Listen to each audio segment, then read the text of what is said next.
the Black History Museum, a place to learn about and celebrate Black history. Today, we are going to meet a child who changed the course of educational history in America. Her name is Ruby Bridges, and we're going to go look at her exhibit right now. Are you ready? Come on!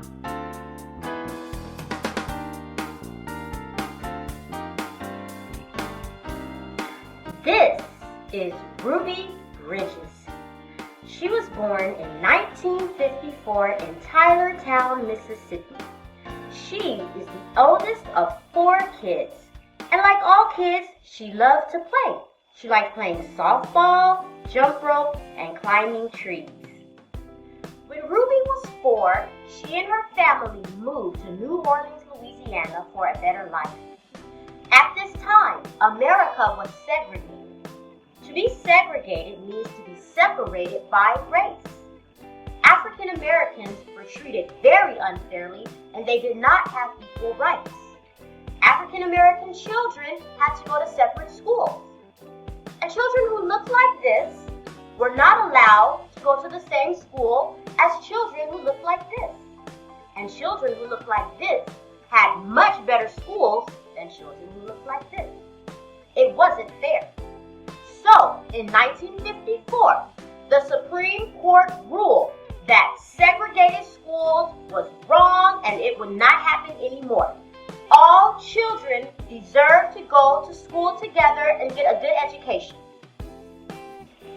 Many schools were not happy with this new law. They did not want African American children to go to their school. So they came up with a test, and they said, if these African American children can pass this test, then that will prove that they are smart enough to go to our school. But they made the test very, very hard. But what they didn't know was that Ruby Bridges was smart, and she took the test and she passed it. And on November 14th, 1960, Ruby was the first African American child to attend William Frantz Elementary School. On her first day of school, Ruby had to be escorted by federal marshals because there were crowds and crowds of angry people there who didn't want her at that school. And the federal marshals had to protect her from all those angry people who were shouting really mean things at her.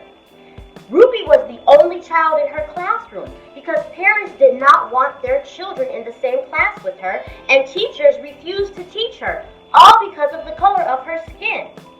But there was one teacher who was willing to teach Ruby, and her name was Barbara Henry, and she flew all the way from Boston, Massachusetts, just so she could be Ruby's teacher.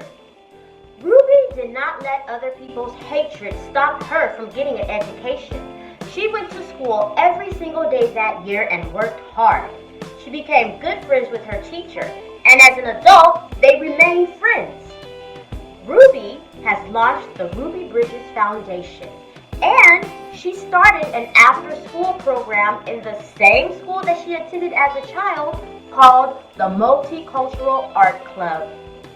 Today, Ruby travels all around the world sharing her story with students and inspiring them and encouraging them to get an education because every child deserves an education.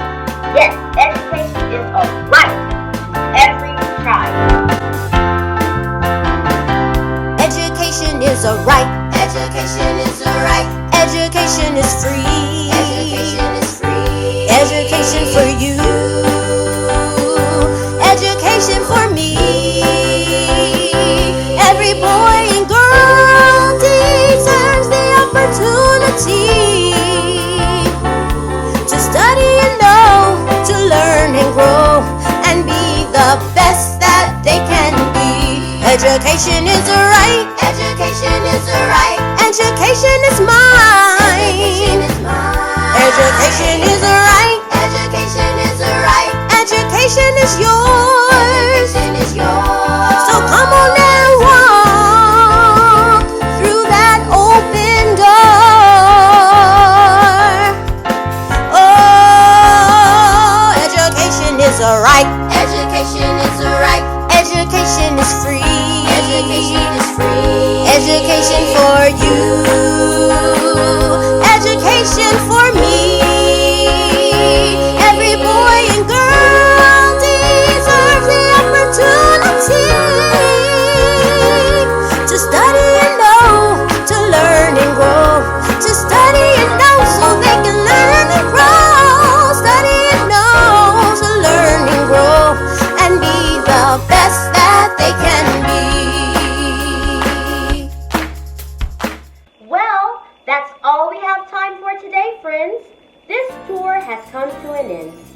I hope you enjoyed the exhibit of Ruby Bridges, and I hope you are inspired to continue working hard on your education. Be sure to come back for our next tour, where we will look at an exhibit of George Washington Carver, a scientist who created over 300 products from a peanut. And until then, remember, you don't have to wait until February to celebrate Black History. Celebrate Black History every day, because Black history is American history. Bye!